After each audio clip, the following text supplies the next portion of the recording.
नमस्कार। आज के वीडियो लेक्चर का टॉपिक है अभिप्रेरणा, इंग्लिश में जिसे मोटिवेशन कहते हैं। अभिप्रेरणा या प्रोत्साहन किसी भी संगठन, प्रशासन या प्रबंध में इसका यानी अभिप्रेरणा का बहुत ही घनिष्ठ संबंध है।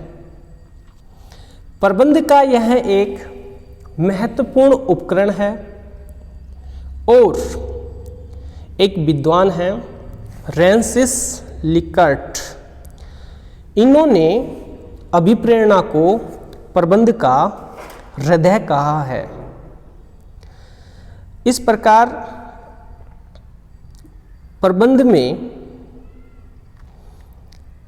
संख्यात्मक और गुणात्मक दोनों ही ढंग से अभिप्रेरणा महत्वपूर्ण भूमिका अदा करती है। अब यदि अभिप्रेरणा का अर्थ देखें, उसकी सामान्य परिभाषाएं देखें, तो हम इसकी परिभाषाएं इस प्रकार कर सकते हैं कि जो अंग्रेजी शब्द मोटिवेशन है वो मोटिव से बना है, जिसका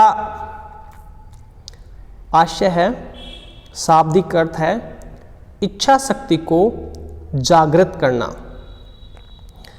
इस प्रकार अभिप्रेरणा से तात्पर्य उस शक्ति से है जो व्यक्तियों में काम करने की इच्छा को जागृत करती है। यदि दूसरे शब्दों में कहें तो अभिप्रेरणा का आशय उस मनोवैज्ञानिक उत्तेजना से है जो व्यक्तियों को कार्य के प्रति प्रोत्साहित करती है, कार्य पर बनाए रखती है और अधिकतम कार्य संतुष्टि प्रदान करती है।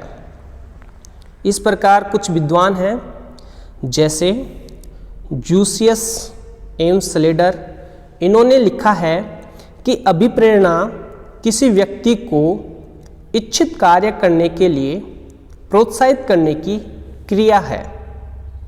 इसी प्रकार रॉबर्ट ड्यूविन लिखते हैं कि अभिप्रेरणा उन शक्तियों का समूह है जो किसी संगठन में एक व्यक्ति को काम प्रारंभ करने तथा उस पर बने रहने की प्रेरित करता है।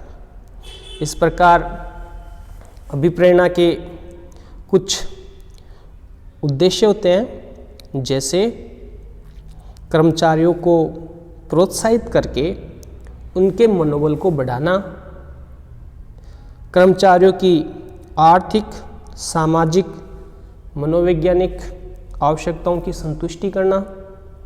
इसी प्रकार कर्मचारियों से स्वैच्छिक सहयोग प्राप्त करना, कर्मचारियों की कार्यकुशलता में और मनोबल में संतुलन स्थापित करना, मधुर श्रम संबंधों की स्थापना करना और बाहर से थोपे गए नियंत्रण के स्थान पर कर्मचारियों में आत्मनियंत्रण की प्रवृत्ति को जागृत करना, परस्पर सहयोग एवं सहकारिता की भावना को प्रोत्साहित करना। ये कुछ अभिप्रेरणा के उद्देश्य होते हैं। अब यदि हम प्रशासन में अभिप्रेरणा के महत्व की बात करें तो अभिप्रेरणा से प्रशासन के जो निर्धारित उद्देश्य होते हैं, लक्ष्य होते हैं, उनको प्राप्त करना अत्यंत आसान, सरल, सुलभ हो जाता है। यानी कहने का मतलब ये है, चाहे प्रशासन हो, चाहे संगठन हो, चाहे प्रबंध हो, उसके जो निर्धारित उद्देश्य हैं उनको प्राप्त करने में मोटिवेशन यानी अभिप्रेरणा की महत्वपूर्ण भागीदारी होती है, भूमिका होती है। अभिप्रेरणा के द्वारा कर्मचारियों के मनोबल को ऊंचा रखने में सहायता मिलती है तथा उनमें जो निराशा, नकारात्मक अभिवृत्ति होती है, ऐसी भावनाएं उत्पन्न नहीं हो पाती हैं। इसी प्रकार वित्तीय, अवित्तीय प्रोत्साहन से सौहार्दपूर्ण मानवीय संबंधों की स्थापना को बल मिलता है और इससे जो मधुर श्रम संबंध हैं उनकी स्थापना में सहायता मिलती है। कार्मिकों में जो स्वैच्छिक सहयोग प्राप्त किया जाता है उसका भी एक साधन है अभिप्रेरणा। अब यदि हम अभिप्रेरणा के प्रकार की बात करें तो जो अभिप्रेरणा का क्षेत्र है वो अत्यंत ही विशाल है। इसके अंतर्गत उन समस्त विधियों को, कारकों को सम्मिलित किया जाता है जो प्रत्यक्ष या परोक्ष रूप में कर्मचारियों को अभिप्रेरित करने का कार्य करते हैं। अभिप्रेरणा को 4 भागों में बांटा जा सकता है, जैसे सकारात्मक अभिप्रेरणा, नकारात्मक अभिप्रेरणा, मौद्रिक अभिप्रेरणा, अमौद्रिक अभिप्रेरणा। यदि सकारात्मक अभिप्रेरणा को समझने का प्रयास करें तो सकारात्मक अभिप्रेरणा से आशय उस प्रक्रिया से है जिसके द्वारा लाभ, पारिश्रमिक का प्रलोभन देकर कर्मचारियों को स्वेच्छा से काम करने के लिए प्रेरित किया जाता है। सकारात्मक अभिप्रेरणा के अनेक रूप हो सकते हैं, जैसे नगद मजदूरी देना, कुशल और योग्य कर्मचारियों के विषय में सूचनाएं प्रसारित करना, मान सम्मान देना, पदोन्नति के अवसर प्रदान करना, श्रेष्ठ कार्य के लिए पुरस्कृत करना आदि। ऐसी अभिप्रेरणा यानी सकारात्मक अभिप्रेरणा कर्मचारियों के मनोबल को ऊंचा उठाती है। उनकी जो समस्याएं हैं उनका समाधान किया जाता है और उन्हें आत्म अभिव्यक्ति का अवसर प्रदान किया जाता है। इसी प्रकार जब हम नकारात्मक अभिप्रेरणा की बात करते हैं तो नकारात्मक अभिप्रेरणा का उद्देश्य अन्य व्यक्तियों को अपनी इच्छा अनुसार कार्य करने के हेतु अभिप्रेरित करना होता है, लेकिन इसका जो आधार है वो भयपूर्ण दबाव होता है। ऐसी अभिप्रेरणा के समर्थक कभी कभी कार्मिकों को डराकर, धमकाकर, दंड का दबाव डालकर इसके आधार पे अभिप्रेरित करते हैं। ऋणात्मक यानी नकारात्मक अभिप्रेरणा के भी अनेक रूप हो सकते हैं, जैसे डांटना, फटकारना, मौद्रिक दंड देना, जबरन छुट्टी पे भेज देना, नौकरी से निकाल देना आदि।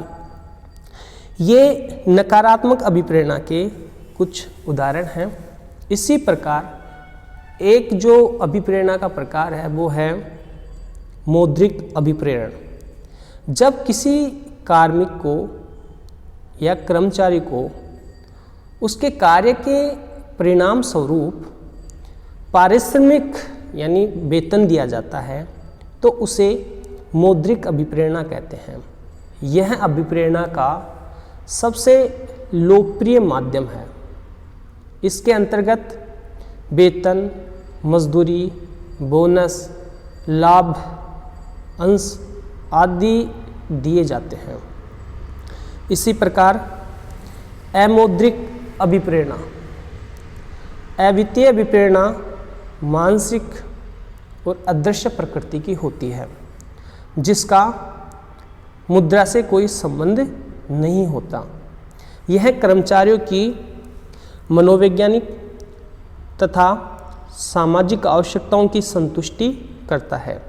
इसके प्रमुख जो उदाहरण हैं वो इस प्रकार हैं: कार्य की प्रशंसा करना, कार्य की सुरक्षा प्रदान करना, श्रेष्ठ कार्य की दशाएं प्रदान करना, उदार अवकाश नीति को अपनाना। इस प्रकार ये कुछ अभिप्रेरणा के प्रकार थे।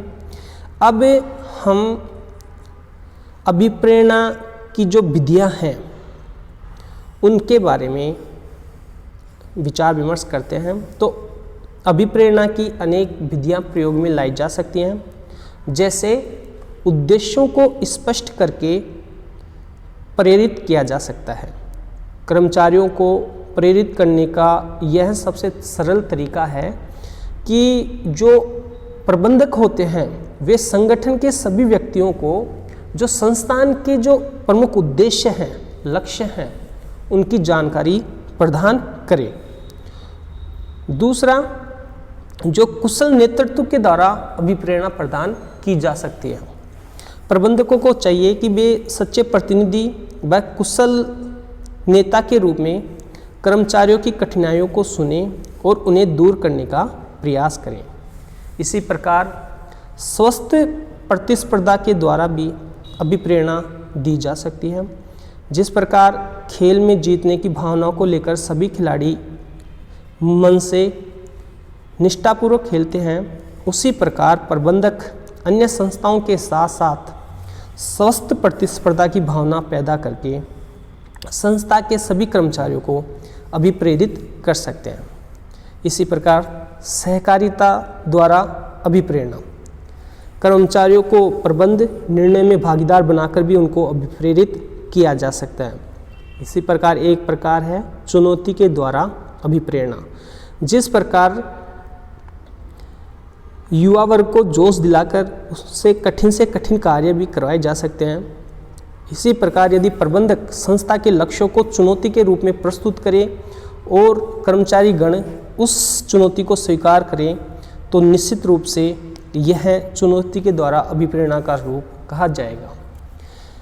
अब जो अभिप्रेरणा को लेकर जो विचारधाराएं हैं उनके बारे में हम अगले वीडियो लेक्चर में बात करेंगे।